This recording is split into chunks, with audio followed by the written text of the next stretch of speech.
भाजप आमदार पराग अडवणींच्या मुलीच्या लग्नात उद्धव ठाकरे आणि मंत्री चंद्रकांत पाटलांची भेट, एकमेकांची हसत खेळत गप्पा. ठाकरेंसमोरच मिलिंद नार्वेकर आणि चंद्रकांत पाटलांमध्ये युतीची चर्चा.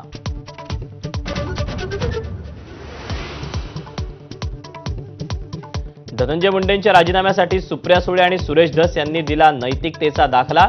तर दोषी वाटत असेल तर मुख्यमंत्री उपमुख्यमंत्र्यांनी आपला राजीनामा मागावा, धनंजय मुंडेंचं प्रत्युत्तर.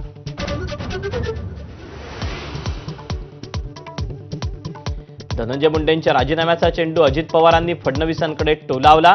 दमानियांनी दिलेली मुंडेंबाबतची कागदपत्र मुख्यमंत्र्यांकडे दिल्याचं राष्ट्रवादीच्या बैठकीत केलं स्पष्ट.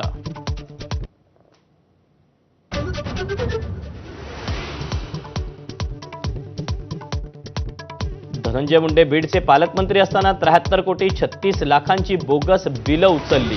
भाजप आमदार सुरेश धस यांचा गंभीर आरोप. 14 कोटींची बिलं आकानं उचलल्याचा दावा.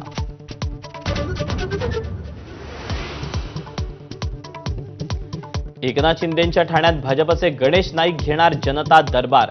लोकांना भेटण्यासाठी महायुतीत कुणालाही अटकाव नाही, एकनाथ शिंदेंची प्रतिक्रिया. तर बावनकुळेंकडूनही नाईकांचं समर्थन.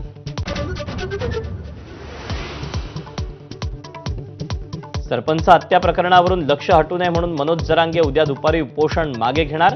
तर इथून पुढे उपोषणाची लढाई बंद करण्याची शक्यता.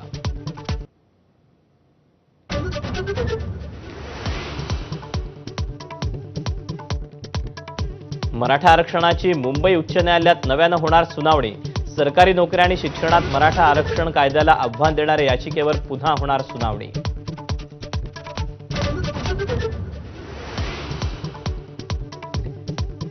दहावी बारावीच्या परीक्षेला बुरखा घालून प्रवेश नको, कॉपीचं प्रमाण वाढण्याची शक्यता व्यक्त करत नितेश राणेंचं शिक्षण मंत्री दादा भुसेंना पत्र.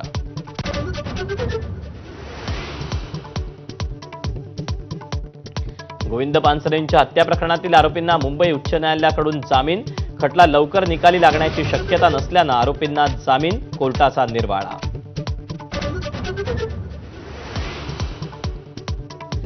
पुण्याच्या सिंहगड रोड परिसरात जीबीएस बाधित महिलेचा मृत्यू. जीबीएसच्या रुग्णांची संख्या 127 वर.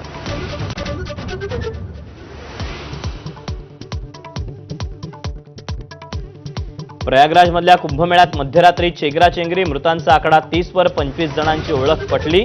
घटनेची न्यायालयीन चौकशी होणार.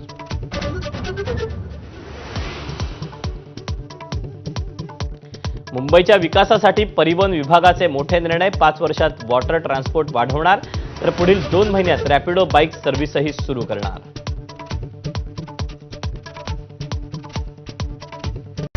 Headlines brought to you by Chitale Bandhu. ब्रेकनंतर बुलेटिनमध्ये आपल्या सगळ्यांचं पुन्हा एकदा स्वागत. यानंतर पुणेकरांना सतर्क करणारी बातमी.